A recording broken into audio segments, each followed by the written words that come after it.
Today I'm ready to read chapter 5.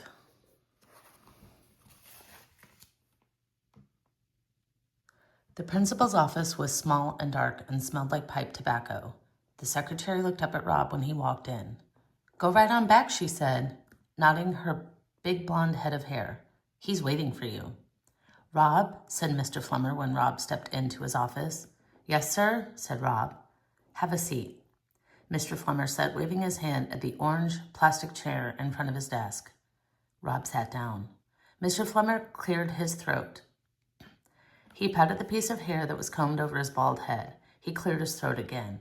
"Rob, we're a bit worried," he finally said. Rob nodded. This was how Mr. Flummer began all his talks with Rob. He was always worried. Worried that Rob did not interact with the other students, worried that he did not communicate, worried that he wasn't doing well in any way at school. "It's about your, legs?" "Yes, your legs. Have you been putting on that medicine?" "Yes, sir," said Rob. He didn't look at Mr. Flummer. He stared instead at the paneled wall behind the principal's head.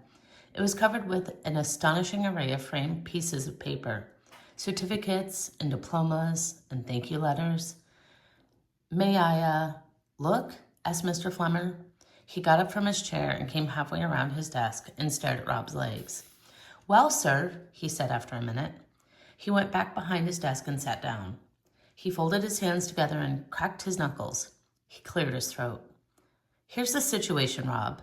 Some of the parents, I won't mention any names, are worried that what you've got there might be contagious. Contagious meaning something that the other students could possibly catch." Mr. Flummer cleared his throat again. He stared at Rob. "Tell me the truth, son," he said.